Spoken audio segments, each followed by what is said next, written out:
Pendant qu'ils parlent et qu'ils discutent, Jésus lui-même s'approche et il marche avec eux. Les disciples le voient, mais quelque chose les empêche de le reconnaître.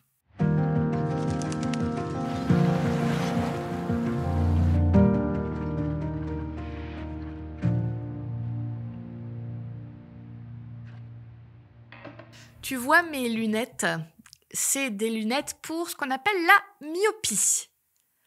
Parce que j'ai une vue de loin assez mauvaise. Et on va dire la vérité, ma vue de loin est pitoyable. Même avec les lunettes, c'est pas extraordinaire. Et des fois, ça amène à des moments très gênants.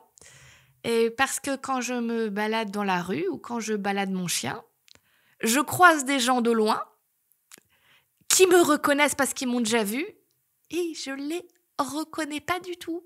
Parce que pour moi, c'est une petite forme floue.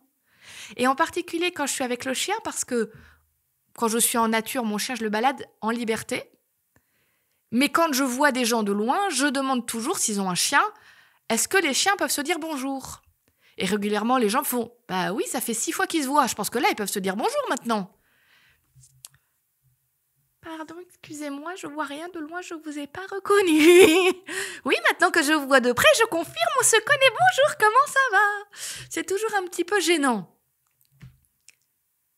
Je sais pas si dans le texte là, le petit texte que j'ai lu, les disciples qui étaient en train de marcher sur le chemin d'Emmaüs, ils étaient myopes ou pas ?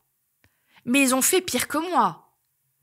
Ils marchent avec Jésus, qu'ils ont fréquenté pendant 3 ans, ils discutent avec lui et ils le reconnaissent pas. Ah, à ce compte-là, c'est plus des lunettes qu'il leur faut, c'est une chirurgie des yeux. Et des oreilles, parce qu'ils n'ont pas reconnu sa voix non plus. Non, je suis méchante avec eux parce que, honnêtement, raisonnablement, leur cerveau devait leur dire « T'as l'impression que c'est Jésus, mais c'est pas lui puisqu'il est mort. » À ce moment-là, les disciples, ils sont persuadés que Jésus, il est mort sur une croix. Ils savent pas qu'il est ressuscité. Donc, quand ils croisent Jésus, ils le reconnaissent pas. Jusqu'à ce que Jésus fasse un geste particulier qu'il n'y avait que lui qui faisait et que là, tout d'un coup, ils se rendent compte que oui, là, il y a quelque chose qui dépasse le raisonnable. Jésus est vraiment vivant là avec eux. Qu'est-ce qui, dans ma vie, quelle chose raisonnable font que parfois je ne reconnais pas la voix de Dieu ou la présence de Dieu ? Qu'est-ce qui brouille les choses pour moi ? Je suis sûre qu'il y en a. Pour moi, honnêtement, je pense que peut-être il y en a aussi des fois pour toi. Parce que on veut être logique. Le monde, il fonctionne comme ça.